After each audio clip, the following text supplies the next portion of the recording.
I never imagined the quietest person in the room could be the one holding the heaviest storm. My name is Clara, and this isn't a love story. It's not even a breakup story. It's a story about erosion, slow, silent, invisible, until the whole structure cracks beneath your feet.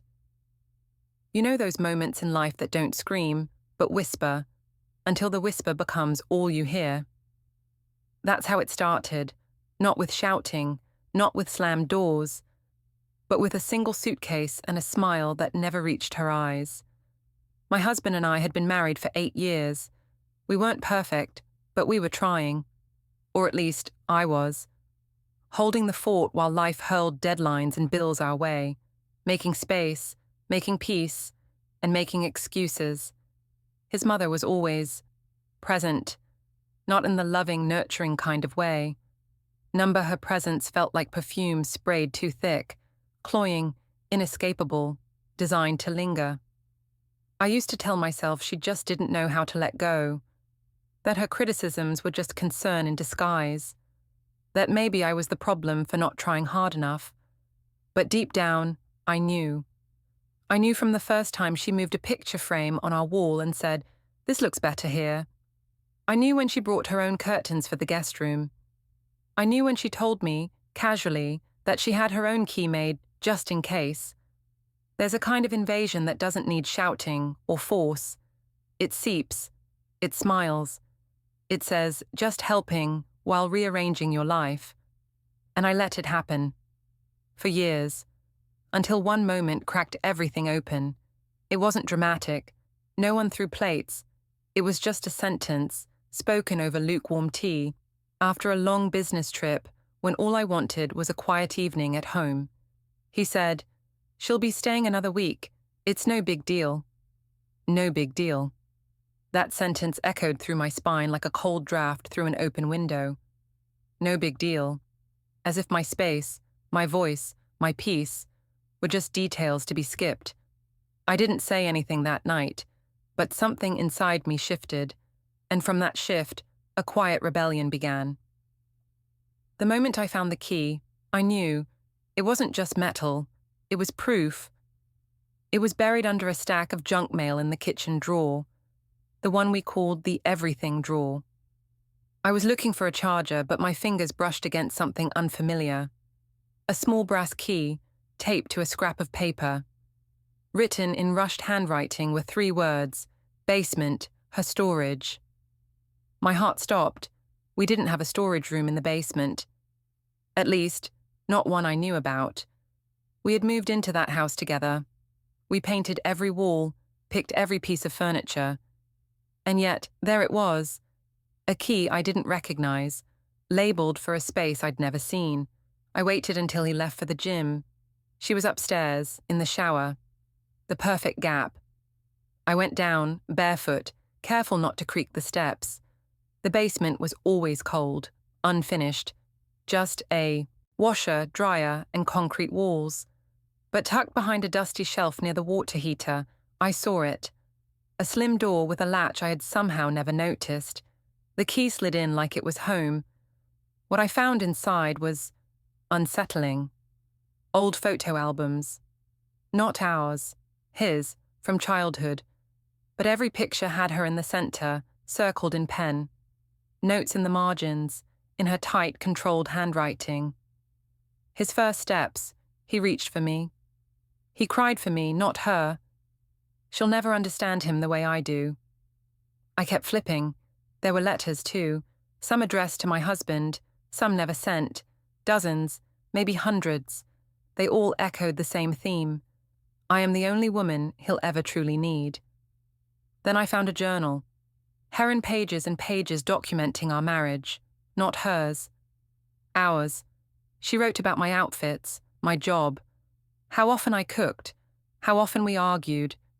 The tone was clinical, detached, like I was some subject under observation. But what chilled me most was a list, written in bullet points. She's pulling him away. She's sterile emotionally. She's not family. She must be broken. I closed the notebook and backed out of the room, slowly. I locked the door behind me, replaced the key, smiled through dinner. But inside, I was spiraling, because now everything made sense. The tension, the little comments, the way she always seemed one step ahead. She hadn't just overstayed. She had planned this. When someone watches you like a rival, not a daughter-in-law, it changes everything. The next morning, I asked him casually, "Hey, do you know anything about the storage space in the basement?" He looked up from his coffee. "Storage space? What are you talking about?" Bingo. She never told him. Which meant she didn't just lie to me. She had secrets from him too. That's when I realized I wasn't crazy. I wasn't overreacting. I was being watched, measured, maybe even studied. And the person I shared a home with was blind to it all. He wasn't just ignoring the signs. He didn't know there were signs. I had a choice, pretend I didn't know, or dig deeper. And I chose to dig. When the mask slips, you don't just see the face underneath, you see the intent. The next few days, I played a dangerous game. One where every smile was calculated, every question a test. I had the key. I had the knowledge. What I didn't have was proof, at least not the kind you can hold in your hand and say, "Look, this is what she's doing." So I observed, closely. She was clever. That much I knew. She didn't sabotage with drama. She dismantled with precision. I started noticing things I'd ignored before. My favorite mug went missing. The framed photo from our wedding, tucked behind a stack of magazines. The playlist I always played while cooking, deleted from the shared account. When I asked him about any of it, he shrugged. Weird. Maybe it's just a glitch. Number. It wasn't a glitch. It was a ghosting. Not just of my presence, but of my place in this home. Then came the friend incident. An old college friend of mine, Elise, came to visit. Just for a night. She hadn't seen me in months and booked a hotel, but I insisted she stay over. It was our home, after all. When she arrived, my mother-in-law greeted her like a hostess, offered drinks, took her coat, even gave her a tour of my house. She referred to the guest room as the room I use when I stay long-term. Said things like, "Clara doesn't really cook, so we order in a lot." Elise raised an eyebrow at me while smiling politely. But later that night, in the privacy of my room, she asked, "Is she living here now?" I opened my mouth to answer and realized I didn't know anymore.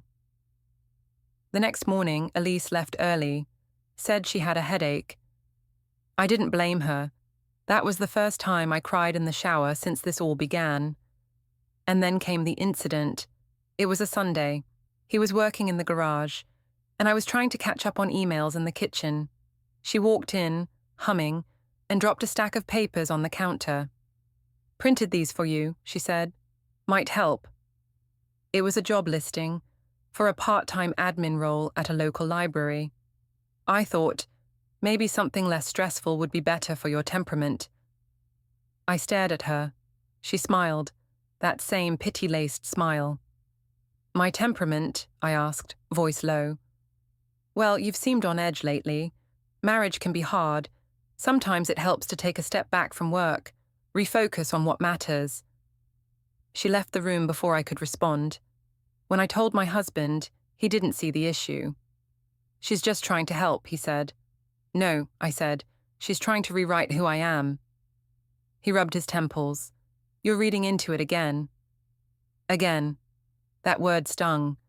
As if this was a habit, as if I'd made a career of fabricating offenses. The next morning, I came downstairs to find her rearranging the bookshelf. Books I'd alphabetized and color-coded, now stacked by genre, her system. Our wedding album, removed, replaced with a family photo from his childhood. I snapped. "This isn't your house," I said. She looked up calmly. "I'm just making it feel more like home." I was trembling. "It's not your home." At that moment, he walked in, heard my tone, and without missing a beat, turned to me and said, "Why are you always so hostile?" I froze, not because I was surprised, but because I wasn't. That's when I realized something crucial. I wasn't fighting just her. I was fighting an idea, a story she had slowly fed him for years, that I was unstable, unkind, incapable of embracing his family. That she, the ever-suffering mother, had to endure my disrespect and still show grace. I was the villain in her fairy tale, and he was buying it. That night, I went back to the basement. I opened the journal again, flipped to the newest pages. She'd written about Elise, how she didn't trust her energy, how she suspected Elise was encouraging distance between me and her son, how some friendships weaken marriages. The entries were dated just 2 days prior. She was still writing, still documenting, still strategizing. That's when something inside me hardened. This wasn't about a meddling mother-in-law anymore. This was about survival, and I was done playing nice. There's a difference between someone being difficult and someone being dangerous. The night it all came undone started like any other. Quiet, heavy. I was sitting at the dining table, laptop open, trying to work through a spreadsheet I'd read 3 times without absorbing a single number. She was humming in the kitchen, some off-key lullaby from her youth, sharp and jarring in the silence. He was upstairs, showering. I remember the sound of the teacup clicking against the counter, deliberate, loud enough to be noticed. Then her voice. I found something strange under the bed while vacuuming. Thought you should know. My stomach dropped. I hadn't vacuumed under the bed in weeks. I got up, heartbeat thudding, and walked into our bedroom. The mattress had been shifted, barely noticeable, but to someone who knew the space well, it was clear. Something had been moved. There, on my side of the bed, tucked behind the leg of the frame, was my journal. My private leather-bound journal. The one I kept in my nightstand drawer, always locked. It was open, pages splayed like a confession. The entries weren't about her, they were about me. My doubts, my fears, my exhaustion. The things I was too ashamed to say aloud. And she had read them all. I knew it before I asked, but I asked anyway. You read this? She didn't flinch, just smiled, so softly it was chilling. I was just looking for a charger. It fell under the bed. I couldn't help it. The book was already open. No, it wasn't, I said quietly. Her smile remained. Maybe it wanted to be. I should have screamed, should have thrown something. Instead, I closed the journal gently and said, You violated me. I saved you, she whispered, from pretending. Then she added, He deserves to know what's in here. And that's when it clicked. She wasn't just trying to manipulate me. She was building a case, a twisted little dossier of my lowest thoughts, preparing to weaponize them, not because she cared what was true, but because truth was irrelevant if she could control the narrative. When I confronted my husband that night, he denied knowing anything, but something in his eyes told me otherwise.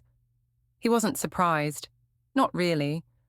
In fact, he seemed resigned. She's just worried about you, he said. She said you've been off lately. I nearly laughed. Off? Because I'm exhausted. Because I've been crying in secret. Because your mother is staging psychological warfare and you're calling it concern. He looked away. She's family. And I'm not. He didn't answer. I told him about the journal, about the storage room, about the notes, the surveillance disguised as love. And he said, I think you're reading too much into things again. That, again, broke me more than anything, because it confirmed what she'd been whispering in his ear, that I was paranoid, hysterical, that my reactions weren't based on reality, but some irrational spiral. That night, I went to the guest room and locked the door. I laid there, clutching my journal to my chest, and realized I was living with 2 people who had rewritten my identity so many times, I barely remembered the original draft. But the twist didn't end there. It came the next morning. She was gone. No note, no goodbye, just gone. At first, I thought she'd gone to guilt him, that she was playing a longer game, but hours passed, then a day. On the second night, he told me she had left because she didn't feel safe with me anymore. She thinks you're unstable. She's scared. I stared at him. You actually believe that?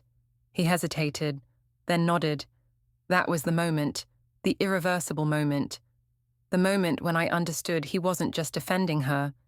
He had chosen her reality over mine. Her world over ours. Her lies over my truth. I stood up, calm and clear. She's not the one who should be scared, I said. You should. He frowned. What's that supposed to mean? It means I've finally stopped doubting myself, and you should be very afraid of a woman who remembers what peace feels like and realizes you were the one who took it from her. I walked out of the room. That time I didn't cry, because the saddest part wasn't that I lost him. It was that I had already lost myself, and only just gotten her back. Some people wait for closure. I built my own. After that final conversation, something inside me solidified. Not anger, something colder, still, steady, a decision made from clarity, not chaos. I met with a lawyer the next day. I didn't tell him, not right away. I wanted to move in silence for once, like she always had. Only my silence wasn't manipulative. It was survival. It was strategy. It was finally playing offense after years of defense. The lawyer listened as I laid it all out, calmly, clinically. She nodded through the timeline. She asked if I felt safe, and I said, I feel awake. The papers were drawn. I had them in my bag for 3 days before I served him. Not because I was unsure, because I wanted to do it on my own terms. No door slamming, no tearful monologues. Just truth, signed and sealed. I served him on a Tuesday morning. He blinked when he saw the envelope, like he didn't believe I'd actually go through with it. You're serious? I looked him in the eye and said, This is the first serious thing I've done for myself in a long time. He asked to talk, said we owed it to ourselves to at least try. That divorce was too extreme. I told him, what's extreme is letting someone else slowly erase the woman you married, and calling it love. He asked if there was someone else. I laughed, not out of joy, but exhaustion. Yes, I said, there is someone else. He tensed. It's me, the version of me I buried to keep peace in this house. I've missed her, and I'm not losing her again. There was no dramatic exit. He left quietly, suitcase in hand, confusion in his eyes. She didn't call. Not once. But I heard she moved back in with him a week later. Her pattern played on repeat. And I let it. Because for the first time in years, I wasn't trying to rewrite someone else's behavior. I wasn't trying to fix what was never mine to fix. I changed the locks. Not out of spite, but out of self-respect. I repainted the guest room, donated the tea sets. I even bought a new bed, not because I needed it, but because I refused to carry their shadows into my sleep. Every action became a decision. Every silence became a boundary. I didn't yell. I didn't scream. I didn't beg for understanding. I simply chose peace over politeness, chose solitude over surveillance, chose a life where my presence wasn't treated like a problem to solve. I didn't choose revenge. I chose return. To myself. I didn't walk away to be free. I walked away because I already was. These days, the house is quiet. Not the kind of quiet that feels like tension. Not the waiting for the next argument kind. But the kind of quiet that sings, soft, steady, sacred. A silence that finally belongs to me. Sometimes I catch myself hesitating before speaking aloud, as if expecting someone to correct me, question me, shrink me. But no voice interrupts. And slowly, I'm unlearning the habit of flinching at my own thoughts. I make tea and leave the mug wherever I want. I play music while I fold laundry. I read entire books without guilt. I laugh at nothing, and it doesn't echo back as criticism. Healing didn't arrive in a grand moment. It came in fragments, in watering a new plant, in deleting a shared calendar, in choosing a duvet cover without asking anyone's opinion. It's strange how peace can feel foreign at first, like wearing someone else's clothes. But eventually it fits. Eventually it feels earned. There's no ending to the story with a ribbon tied around it. No neat moral. Just truth, lived and learned. She never apologized. He never really understood. And maybe that's okay. Because I didn't need them to change in order for me to begin. I just needed to stop waiting. If you're listening, still in it, still doubting, still asking yourself if it's bad enough to leave, I want you to know you don't need permission to reclaim your life. You don't have to be burned to know something's too hot. Your boundaries matter. Your voice matters. And so do you. You can love someone and still say, not like this. You can mourn what could have been while walking toward what's next. You can choose to end something and still call it a beginning. This story didn't end with a broken marriage. It began with a woman who finally stopped breaking herself to keep one.